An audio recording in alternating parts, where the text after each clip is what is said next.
बांस का तंदूरी चिकन।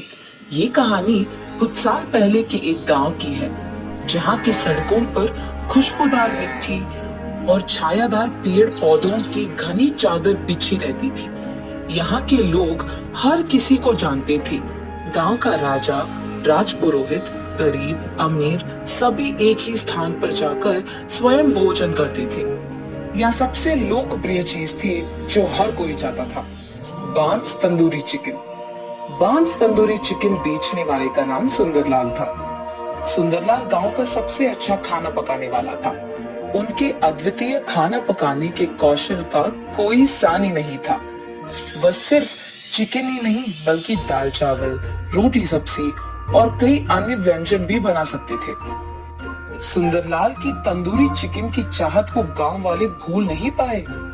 वो बांस के तन में एक विशेष मसाला डालकर चिकन तैयार करते थे और उसे जलती हुई आग पर पकाते थे। इससे उनके चिकन का एक अनोखा स्वाद और स्टाइल मिला जिसकी बराबरी कोई नहीं कर सकता। सुंदरलाल का तंदूर बांस का एक बड़ा सा टुकड़ा था, जिसका उपयोग वो बहुत सावधानी से करते थे। वह चिकन को बांस के तन की आग पर सुनहरे भूरे रंग पे पकाते थे, जिससे वो बाहर से कुरकुरा और अंदर से रसदार और स्वादिष्ट हो जाता था। सुंदरलाल की दुकान गांव में हर किसी की पसंदीदा जगह थी और वह अपने ग्राहकों के साथ बहुत दोस्ताना व्यवहार करता था। वह अकेले या दोस्तों के साथ तंदूरी चिकन का स्वाद लेते थे और हर किसी के चेहरे पे मुस्कान ला देते थे। गांव के लोग तो सुंदरलाल के तंदूरी चिकन के दीवाने थे। उनके दुकान में रोजाना भारी भीड़ जमा होती थी और वह कभी भी खत्म ही नहीं होने वाले खाना बनाते थे। जब भी सुंदरलाल बांस का चिकन बनाता था, तब उनके तंदूर से आने वाली सुगंध पूरे गांव में फैलती थी। तो बस लोग इससे जान जाते थे कि बांस तंदूरी चिकन का समय आ गया है। सुंदरलाल अपने ग्राहकों को और अधिक खुश करने के लिए कुछ एक नए विचार लेकर आए। वो चाहते थे कि उनका चिकन सबसे बड़े प्लेट पे परोसा जाए ताकि कई लोग एक ही साथ उसे खा सके। इसके लिए उन्होंने एक विशाल थाली का आविष्कार किया। ये विशाल थाली मेगा थाली कहलाई। ये थाली में चिकन के साथ साथ दाल चावल, नान और सब्जियां भी थी, और वो भी सब अद्वितीय स्वाद में थी। वो ग्रामीणों को चुनौती देता है। जो लोग इस मेगा थाली को 1 घंटे के भीतर पूरा खा सकते हैं, वो मुफ्त में खा सकते हैं। ये चुनौती गांव के लोगों के लिए एक नई भावना जागृत करने वाली थी। जैसे जैसे मेगा थाली की बात फैली, लोग इसकी ओर आकर्षित हो गए। वो चुनौती स्वीकार करने के लिए भी तैयार थे। सुंदरलाल की दुकान पर एक खड़ा हुआ करता था और वह हर दिन लोगों के लिए मेगा थाली बनाकर उन्हें खिलाता था। इससे गांव के लोगों न सिर्फ केवल स्वादिष्ट भोजन का आनंद ले रहे थे, बल्कि साथ मिलकर भोजन करने का आनंद भी प्राप्त कर रहे थे, जिससे उनके सहचर्य और मिलनसार जीवन में एक नया आयाम आया। दरअसल सुंदरलाल ने अपनी दुकान के जरिए गांव को एक नया और अनूठे तरीके से एकजुट होने का मौका दिया। उन्होंने न सिर्फ स्वादिष्ट खाना बनाने का जादू चलाया, बल्कि सभी को एक साथ बैठकर खाना भी खिलाया। ग्रामीणों के लिए सुंदरलाल की दुकान का भोजन न केवल अनूठे स्वाद का स्रोत था, बल्कि एक साथ आने का अवसर भी था, जिससे उनकी भाईचारा और गांव की एकता और भी मजबूत हुई। सुंदरलाल ने सिखाया कि एक छोटी सी दुकान भी बड़ा बदलाव ला सकती है, साथ आने का मौका दे सकती है। उन्होंने अपने गांव के लोगों को एक साथ आने का महत्व और एक साथ भोजन करने का आनंद लेने का महत्व सिखाया। इस कहानी से हमें ये सीख मिलती है कि किसी भी छोटे से कार्य से भी हम अनूठे और सकारात्मक बदलाव ला सकते हैं और साथ मिलकर जीवन का आनंद ले सकते हैं। सुंदरलाल ने अपनी कठिनाइयों का सामना किया और उन्हें सकारात्मक और सफल दिशा में बदल दिया। उन्होंने दिखाया कि एक छोटी सी दुकान भी बड़ा पहचान बना सकती है और साझेदारी की ओर में मजबूत बना सकती है। हीरापुर नामक एक सुंदर गांव था। उसी गांव में संतोष नामक एक आदमी विशेष तरह का चिकन मंडी बिरयानी बनाकर उसी गांव में बेचता था। एक दिन वो चिकन मंडी बिरयानी बनाकर बेचने लगता है। चिकन मंडी बिरयानी, विशेष चिकन मंडी बिरयानी, आइए बाबू आइए। ऐसा चिकन मंडी बिरयानी आपको और कहीं नहीं मिलेगा, इसीलिए जल्दी से आइए और खाइए। एक चिकन मंडी बिरयानी का सिर्फ 250 रुपए। जल्दी आइए बाबू, जल्दी आइए। उसके ऐसे चिल्ला चिल्ला कर बेचने के कारण आते जाते लोग उसी के मंडी के दुकान जाकर वहाँ बिरयानी को खरीद कर खाते थे। अरे संतोष, तुम्हारी तरह ये विशेष बिरयानी और कोई नहीं बना सकता। कितना ताजा और कितना स्वादिष्ट है ये बिरयानी, सच में तुमने कमाल कर दिया। ये तो मुझे पता है कि मेरे तरह इस विशेष चिकन मंडी बिरयानी को यहाँ और कोई नहीं बना सकता। ये कहके वो उसके दुकान आए हुए मेहमान को बिरयानी देते हुए रहता है। ऐसे ही इसके स्वादिष्ट बिरयानी बनाने के कारण उसके ही नहीं बल्कि आसपास के सारे गांव वाले भी संतोष की मंडी दुकान आके ही बिरयानी खाते थे। इसी कारण उसका दुकान बहुत कम समय में बहुत ही प्रमुख जगह बन जाता है और ऐसे ही उसे बहुत पैसे भी मिलते थे। अब इतने पैसे उसकी आंखों के सामने देखकर संतोष समझ गया था कि उसके जैसे बिरयानी आसपास में कोई नहीं बना पाएगा और इसी कारण उसे घमंड भी आ जाता है। इसीलिए वो आए हुए मेहमानों से घमंड होकर बात करता था। ऐसे कुछ दिन बीत जाते हैं। फिर संतोष का बेटा वसंत उसके पास आता है। पिताजी, मुझे डिग्री में बहुत अच्छी संख्या मिली है। मैं चाहता हूँ कि ऊंची पढ़ाई करके पुलिस बनूं। अरे मेरा बेटा तो बड़ा बन गया है, अब इसको पढ़ाने की क्या जरूरत है। ये अगर मेरे ही साथ काम करेगा, यहाँ व्यापार संभालेगा तो हम और पैसे कमा पाएंगे। वैसे भी मैं अकेले कोई काम नहीं कर पा रहा हूँ, मुझे मदद में एक हाथ तो चाहिए ही। और तो और मैं अपने बेटे को काम सिखाकर उसे अपने पास ही रख सकता हूँ ताकि वो मुझे काम में भी मदद करे और इस व्यापार को संभालने में भी। वसंत, तुम्हें पुलिस बनने की कोई जरूरत नहीं है। हमारे पास उतने पैसे भी नहीं है कि तुम्हें पढ़ाऊं। इसीलिए यही बेहतर है कि तुम मेरे साथ व्यापार में साथ दो और यहाँ दुकान में मुझे मदद भी चाहिए। और तो और ऐसे हमारे व्यापार को संभाल के मेरे साथ मदद करते हुए काम करोगे तो पुलिस की नौकरी के वेतन से बहुत ज्यादा कमा पाओगे। और कब समझोगे बेटा, मेरे साथ काम करो, ज्यादा पैसे कमाओ और खुश रहो।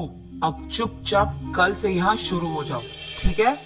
क्या मैं अपना पढ़ाई रोककर पापा के साथ मंडी की बिरयानी बना के उसे बेचूं? हाँ, अब अगर पापा की बात नहीं सुनूंगा तो वो बहुत बुरा मान जाएंगे, तो अब करना ही पड़ेगा और उनका बात सुनना ही पड़ेगा। यही सोचते हुए वो निराश होकर अपने घर चले जाता है और इस सोच में पड़ जाता है कि वो क्या करे। अरे हाँ, मैं ऐसा कर सकता हूँ।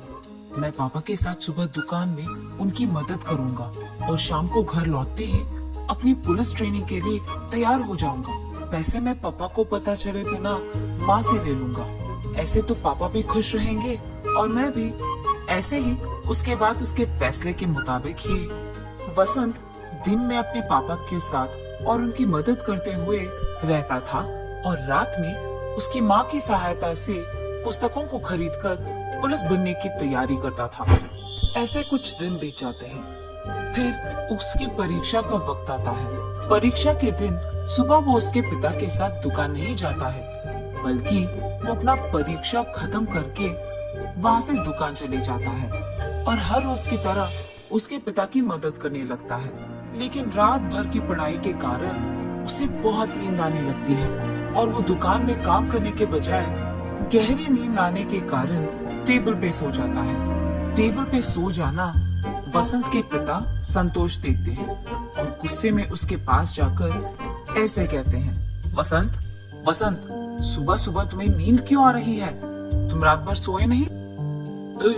जी पापा, वो मुझे नींद आ गई अचानक तो मैं सो गया, माफ कीजिए, मैं काम करना शुरू कर दूंगा। वसंत, तुम ऐसे ही करोगे तो अमीर छोड़ो नालायक बन जाओगे। और इतना ही नहीं, ये दुकान ही हमें वो पैसा देगा जिसके सपने हम देख रहे हैं। ऐसे ही सोते रहोगे तो सपना सच कब करोगे? ऐसे गुस्से में उसको डांट कर संतोष वहाँ से चले जाता है। वसंत की परीक्षा खत्म हो जाने के कारण वो अगले दिन से हर रोज की तरह उसके पिता की दुकान जाकर सारे काम वैसे के वैसे ही करने लगता है और उसके परीक्षा के परिणाम का इंतजार भी करता है। कुछ दिन बाद उसके परीक्षा के परिणाम आ जाते हैं। उसमें वसंत के अच्छे मार्क्स आने के कारण उसे जल्द ही पुलिस की ट्रेनिंग के लिए जाने की जरूरत पड़ जाती है। तो इसका मतलब ये हुआ कि मेरे कहने के बावजूद तुमने पढ़ाई करके पुलिस की नौकरी के लिए कोशिश किया है। मैंने तुम्हें बहुत बार समझाया कि उससे ज्यादा पैसे हमारे इस व्यापार में आएंगे। चलो छोड़ो, तुम्हें तो वैसे भी ये बातें समझ में नहीं आएंगी। अब से तुम्हारे बिना भी यही व्यापार अच्छा चलेगा और अकेले ही मैं इसे खूब चला सकता हूँ। तुम्हारे आने या जाने से कोई फर्क नहीं पड़ता है और अब से तुम्हारा घर में रहना या ना रहना तुम्हारी मर्जी है। इससे मुझे कोई फर्क नहीं पड़ेगा। अब से मुझे तुम्हारी जिंदगी के बारे में कुछ भी नहीं पता चलना है। तुम्हें जो करना है करो। ऐसे गुस्से में वसंत पे क्रोधित होकर संतोष वहाँ से चले जाता है। काश पापा समझ पाते कि पुलिस की नौकरी मेरे लिए बहुत जरूरी है और यही मेरा ख्वाब है, मेरा सपना है और मैं सिर्फ यही करना चाहता हूँ। अब नहीं समझ पा रहे हैं। आशा करता हूँ कि पापा कभी ना कभी मेरे इस बात को, इस सपने को समझ पाएंगे। पर अगर अब मैं इनके लिए ये नौकरी छोड़ दूंगा तो आगे कभी नहीं कर पाऊंगा। इसीलिए मुझे देर नहीं करना होगा। अभी मुझे पुलिस की ट्रेनिंग के लिए चले जाना होगा। उसके फैसले के मुताबिक ही कुछ ही महीनों में वो पुलिस की ट्रेनिंग के लिए चले जाता है। ट्रेनिंग खत्म करते ही उसके अपने गांव के पड़ोस गांव में उसको इंस्पेक्टर का नौकरी मिलता है। जब वो अपने पिता के पास ये खुशखबरी देने जाता है तो वो उनसे बात तक नहीं करते हैं और उनका मुंह मोड़ के वहाँ से चले जाते हैं। वसंत उसकी नौकरी बहुत इज्जत और जिम्मेदारी से निभाता है और इसी कारण उस सारे गांव में और पड़ोसी गांव में भी उसकी बहुत तारीफ करते थे। और यहाँ संतोष उसके दुकान में कोई भी नौकर नहीं लगाता है, अकेले ही सारे काम करते रहता है। और ये सब उसी गांव में रहने वाले दो आदमी दूर से देखते रहते हैं। संतोष को सारा दुकान और व्यापार अकेले संभालते हुए देख वो दोनों आदमी एक दिन जब संतोष उसके दुकान पे नहीं था, उस मौका देखकर उस दुकान को कब्जा कर लेते हैं। दुकान को लौटने के बाद जब संतोष देखता है कि उसके दुकान में दो नए लोग काम कर रहे थे, वो चौंक जाता है और उनसे जाकर पूछता है, आप इसी गांव के लोग हो ना? क्या आपको पता नहीं है कि ये मेरा दुकान है? आप यहाँ बिरयानी क्यों बना रहे हो? हाँ, ये हमारा दुकान है। तुम हमारे दुकान आकर हमसे ही पूछ रहे हो? तुम ये बताओ कि यहाँ क्यों आए हो? ऐसे हमारे दुकान को तुम्हारा दुकान कहोगे तो हम चुप नहीं बैठने वाले। उन आदमियों का ऐसे कहने के कारण संतोष चौंक जाता है और उसके पड़ोसी दुकान वाले के पास जाता है। भैया, आपको तो पता है कि ये मेरा दुकान है, तो ये लोग आ रहे थे, आपने उन्हें रोका क्यों नहीं? अरे वाह, जब हमें तुम्हारी जरूरत थी तो तुम बहुत घमंड थे। अब जब तुम्हें हमारी जरूरत आ गई तो हम क्यों तुम्हारी मदद करें? चलो जाओ यहाँ से। ये सुनकर वो बहुत निराश हो जाता है और उसी दुख में संतोष उसके घर चले जाता है और हर दिन यही सोचता है कि इस मुसीबत से वो बाहर कैसे आए। और ऐसे बहुत दिन बीत जाते हैं। कुछ दिन बाद संतोष को उसके पड़ोस गांव के दोस्त की याद आती है और उसके पास जाकर वो जो कुछ भी हुआ समझाता है। तब उसका दोस्त, अरे संतोष, इस बात के लिए इतना दुख? तुम चिंता मत करो, हमारे गांव का पुलिस अधिकारी जो है वो बहुत ही अच्छे इंसान है, सबकी मदद करते हैं। जब हमारे गांव वासी का बाइक खो गया था तब भी उस पुलिस इंस्पेक्टर ने हमारी बहुत मदद की थी और उस आदमी को उनका बाइक भी लौटा दिया। वो इतने अच्छे आदमी हैं, मुझे जरूर यकीन है कि वो तुम्हारा भी मदद करेंगे। चलो बिना कोई देरी के उनके पास चले जाते हैं। ये कहकर संतोष का दोस्त उसको उस पुलिस अधिकारी के पास ले जाता है। इंस्पेक्टर साहब, यही है मेरा दोस्त संतोष। और जो कुछ भी हुआ वो इंस्पेक्टर को बताता है। जब संतोष इंस्पेक्टर से मिलने जाता है, वहाँ अपने बेटे को देख संतोष चौंक जाता है और बिना कुछ बात किए वो वहाँ से चलने लग जाता है। पापा रुकिए, हमारी दुकान पे किसी ने कब्जा कर दिया। मैं उन्हें नहीं छोड़ूंगा, हम हमारी दुकान को वापस पाएंगे, चलिए। अरे संतोष, इंस्पेक्टर साहब तुम्हारे बेटे हैं, तुमने तो ये बात बताई भी नहीं। अरे आप चिंता करने की कोई जरूरत नहीं, तुम्हारा बेटा है ये, काम करके ही वापस आएगा। चलो हम भी उसके साथ जाते हैं। और ऐसे वो तीनों संतोष की दुकान के पास जाते हैं। वहां दो और लोगों को काम करते हुए देख, हम सालों से इस दुकान में काम कर रहे हैं, तुम्हारी इतनी जुर्रत कि तुम यहाँ कब्जा करके बिरयानी बना के बेच रहे हो। हमारी दुकान हमें वापस कर दो, वरना तुम्हें तो मैं छोड़ूंगा नहीं। अरे साहब, हमें तो पता भी नहीं था कि ये आपका दुकान है, हमने इसका कब्जा कर दिया और उसके लिए हमें माफ कर दीजिए। हमें हमारी गलती का एहसास हो गया है, आप आपकी दुकान को वापस ले लीजिए, हम यहाँ से चले जाएंगे साहब। आइंदा अगर ऐसे ही किसी का दुकान या कुछ भी कब्जा किया तो देखना क्या होगा। जी साहब, माफ कीजिए। उसके बाद वसंत उसके पिता संतोष को और संतोष के दोस्त दोनों को उसके घर ले जाता है। बेटा, मैंने तो तुम्हारी बात भी नहीं सुनी थी, पर फिर भी तुमने मेरे खिलाफ कोई भी गुस्सा नहीं रखा है, और जब मुझे तुम्हारी जरूरत पड़ी तो तुमने ही हमारी दुकान को उन लोगों के कब्जे से आजाद किया। अगर तुम पुलिस की नौकरी नहीं करते या पुलिस की पढ़ाई नहीं करते तो आज ऐसा नहीं होता। हम दोनों शायद उसी दुकान में काम करते हुए किसी के और के कब्जे के कारण रो पड़ते थे, उससे ज्यादा हम कुछ नहीं कर पाते। पर आज तुम्हारी इस पढ़ाई के कारण ही मैं इस मुसीबत से निकल पाया हूँ। आज तुम्हारी वजह से मुझे मेरी गलती का एहसास हुआ है। कोई भी नौकरी करते हुए ज्यादा पैसे कमाकर घमंडी रहना सही नहीं है। तुम्हारी तरह अच्छी पढ़ाई करके, मेहनत करके, काम करते हुए सारे गांव वालों का इज्जत कमाना सच्चा काम है, और यही नेक और ईमानदार काम है। ये मैं समझ नहीं पाया बेटा, और इसके लिए मुझे माफ कर दो। पापा, आपको आपकी गलती का एहसास हो गया, मेरे लिए यही काफी है। चलो ये सब भूलकर हम पहले की तरह खुश रहेंगे। तब से संतोष घमंडी व्यवहार छोड़कर सभी के साथ अच्छे से बात करते हुए, मेहनत से काम करते हुए उसके व्यापार को संभालते रहता है।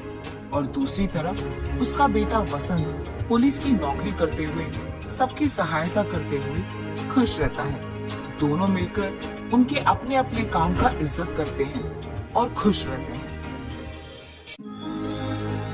एक गांव में प्रेमजी तिवारी नाम का एक बहुत ही बढ़िया बावर्ची रहा करता था।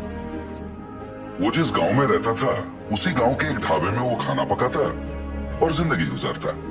प्रेमजी तिवारी के माँ बाप तो नहीं थे, पर एक बहन और एक भाई था। बहन की शादी करवाने के लिए और भाई को अच्छे से पढ़ाने के लिए वो बेचारा दिन रात कष्ट किया करता था। प्रेम जी के बनाए हुए सारे पकवान कई सालों से बच्चे, बूढ़े, गांव के बाकी सारे लोग बड़ा मजा लेके खाया करते थे। इसकी वजह से वो जिस ढाबे में काम करता था उस ढाबे का नाम अच्छा हुआ और कमाई भी बढ़ गई। एक दिन प्रेम जी के एक दोस्त ने प्रेम जी के बहन की शादी के लिए एक अच्छे से लड़के के बारे में बताया। ये सुनकर प्रेम जी ने सोचा ये शादी तो किसी भी तरह करवानी पड़ेगी, चाहे उधार लेना पड़े, पर बहन की शादी होनी चाहिए। इसलिए वो गांव के जमींदार के पास गया और सूद पर रुपए लेके उसने शादी करवा दी। अपनी बहन की शादी में प्रेम जी ने खुद अपने हाथों से बढ़िया खाना बनाया था। सारे अतिथिगण खाना खा के मुग्ध हो गए। अरे वाह प्रेम जी, तुम्हारे हाथों में तो जादू है भैया, खाना तो तुमने बढ़िया पकाया है भाई। उसी शादी में लड़कों की तरफ से रामलाल नाम का एक आदमी आया था। खाना खा के उसे बहुत पसंद आया तो उसने कहा, प्रेम जी भाई, लंदन में मेरा एक रेस्टोरेंट है, क्या तुम लंदन आके मेरे रेस्टोरेंट में कुक के काम करोगे? ये सुनकर प्रेम जी भाई को याद आया कि उसके भाई को पढ़ाना है, उसका कुछ उधारी भी है। इन सबको छोड़ के लंदन जाना उसके लिए नामुमकिन था, तो उसने इस मौके को जाने दिया। दिन गुजरने लगे, उधार का भार बढ़ने लगा और पूरी तनख्वाह तो ब्याज भरने में निकल जाती थी। भाई को पढ़ाने के पैसे कम पड़ने लगे। घर चलाने में भी दिक्कत होने लगा। तो प्रेम जी भाई इन बातों को लेके मन कचोट के रह जाते थे। इस तरह महीने बीतने लगे, पर प्रेम जी भाई का आमदनी नहीं बढ़ रहा था। फिर एक दिन प्रेम जी भाई उदास बैठ के उपाय के बारे में सोच रहे थे। उसे लंदन से आए हुए रामलाल के बातें याद आए। अरे उसने तो मुझे रेस्टोरेंट में काम करने का मौका दिया था, ये बात मैं कैसे भूल गया। ये सोचकर वो रामलाल से मिलने चला। अरे प्रेम जी, आप इस तरफ। आपने तो उस दिन कहा था ना कि लंदन में आपके रेस्टोरेंट में कुक की नौकरी मुझे देने को तैयार है। अभी भी क्या वो नौकरी मुझे देंगे? अरे वाह, बढ़िया है। आखिर आपने मेरी बात मान ही ली। जरूर मौका मिलेगा। मैं एक हफ्ते में वहां जा रहा हूँ। मेरा बेटा आपके लंदन आने तक के सारे इंतजाम खुद देखेगा, ठीक है? फिर जब रामलाल वापस लंदन चले गए थे, रामलाल के बेटे ने प्रेम जी का लंदन जाने तक का पूरा इंतजाम 1 महीने के अंदर कर दिया। प्रेम जी ने उससे कहा, बहुत बहुत धन्यवाद बेटा। आप बिल्कुल चिंता मत कीजिए, यहाँ हम सब हैं ना। आप आराम से लंदन जाइए, वहाँ अच्छे से पैसे कमाइए और अपनी पूरी उधारी चुका लीजिए। अपने भाई को अच्छे से पढ़ाइए। अगले 10 दिन में लंदन जाने की आपकी फ्लाइट है। इस तरह उसने प्रेम जी को समझाया और उसे लंदन भेज दिया। प्रेम जी लंदन में स्थित रामलाल के इंडियन रेस्टोरेंट में अपना रसोइये का काम शुरू कर दिया। उसके खाना पकाने के तरीके, सब्जियों को काटने के तरीके, खाने को प्लेटिंग के वक्त गार्निश करने के तरीके, और सबसे बढ़िया बात यह थी, जब उसका खाना पकता था पूरा रेस्टोरेंट खुशबूदार हो जाता। वो मन लगा के लजीज खाने बनाता रहा और कस्टमर खुश होते रहे। खाने से खुश होकर लोग उसे काफी पैसे टिप में देते थे। इससे प्रेम जी खुश होकर और बढ़िया पकवान बनाने लगा। इधर महीने का तनख्वाह मिलता था और टिप की ऊपरी पैसे होने के कारण उसका आमदनी बढ़ गया। और जितने भी पैसे वो कमाता था, पूरे पैसे वो इंडिया भेज देता।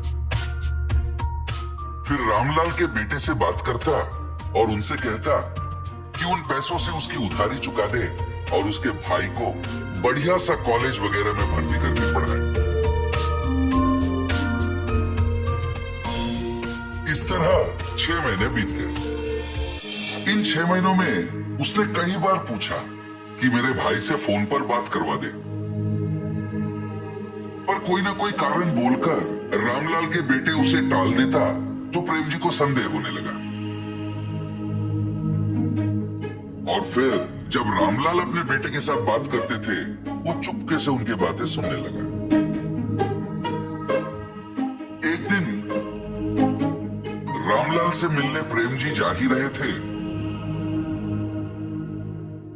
उसने देखा रामलाल बहुत गुस्से में किसी से फोन पर बात कर रहा है, तो वो छिप के सुनने लगा। 6 लाख रुपए है भाई, ऐसे थोड़ी ना आ जाते हैं। प्रेम जी का हाथ का खाना बढ़िया है, इसलिए उसे मैं जो तनख्वाह देता हूँ और उसके टिप के पैसे मिलाकर हर महीने उन पैसों को मैंने बचा के रखने को कहा था, ना कि इसके बारे में प्रेम जी के भाई को बताने के बारे में। कोई ना कोई उपाय निकाल और मुझे वापस फोन कर। उनकी इन बातों को सुनकर वो तुरंत अपने घर गया। अपना पूरा सामान उसने समेट लिया और उसी वक्त वहां से निकल पड़ा। मैंने इन पे अंधविश्वास किया था और काम करने विदेश तक आ पहुंचा। 1 रुपए मेरा पैसा मैंने नहीं बचा, पूरा पैसा इनको सौंप दिया। पता नहीं उधर मेरे भाई और बहन किस हालत में हैं। पता नहीं मेरा सूद कितना बढ़ गया है। मुझे विश्वास नहीं हो रहा है कि अपने कुकर्मों के लिए इन लोगों ने मुझे वहां से यहाँ तक ले आया। वो बेचारा रास्ते के किनारे बैठकर दुखी हो रहा था। हे भगवान, अब तुम्हारा ही भरोसा है, तुम ही कोई रास्ता निकाल दो भगवान। वो बेचारा कुछ देर वहीं पर भगवान का स्मरण करते बैठा। अचानक से नील रंग के धुआं के बीच में से श्री कृष्ण पधारे। उन्होंने एक बालक का रूप धारण किया। फिर वहीं पर उन्होंने एक फूड स्टॉल को अपने माया से बनवाया और आके प्रेम जी के पास बैठ गए। अंकल, क्या ये फूड स्टॉल आपका है? मुझे बहुत भूख लग रहा है, कुछ पका के खिलाओगे? मैं पैसे भी दूंगा। वो आके प्रेम जी से बातें करने लगे, पर प्रेम जी को तो पता था वो फूड स्टॉल प्रेम जी का तो था ही नहीं। पर कहीं उस बालक को देखकर प्रेम जी को बिछड़ा हुआ अपना भाई याद आया। पता नहीं उसके मन में क्या हुआ। वो उठा और उस फूड स्टॉल की तरफ बढ़ गया। फिर वहाँ रखे हुए सारी चीजों को देख के सोचने लगा, इसके खाने के लिए क्या पकाऊं। प्रेम जी ने फिर अपनी नजर इधर उधर दौड़ाई तो उसने देखा खाने के कई चीज रखे हुए थे। अरे पता नहीं ये फूड स्टॉल है किसका, इतने सारे खाने की चीजों को यहाँ छोड़ के कहाँ चले गए। वो सोच में पड़ गया। इस तरह अचंभित होकर वो सोच रहा था, वहाँ खाना खाने दूसरे कस्टमर भी आना शुरू हो गए। प्रेम जी ने उस बालक के लिए बड़े प्यार से खाना पकाया। फिर वो बालक को ढूंढने लगा और वो बालक उसे दिखा नहीं।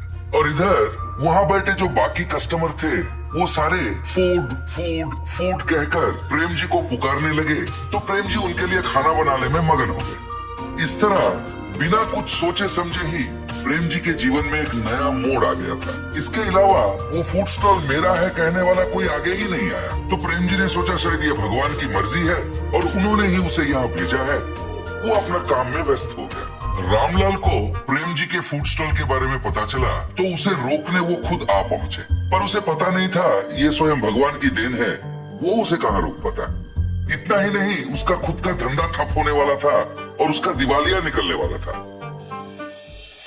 फिर प्रेम जी ने अपने कमाए हुए पैसों को जमा किया और एक विदेशी के सहायता से उसने अपने भाई को लंदन बुला लिया।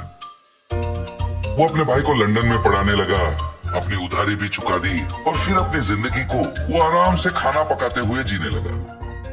प्रेम जी अगर रामलाल और उसके बेटे की बातें नहीं सुनता, पार्क में उस बालक की बात मानकर अगर वो फूड स्टॉल में नहीं जाता, तो शायद आज वो अपने भाई बहन के साथ इतनी खुशी खुशी जिंदगी नहीं बिता सकता।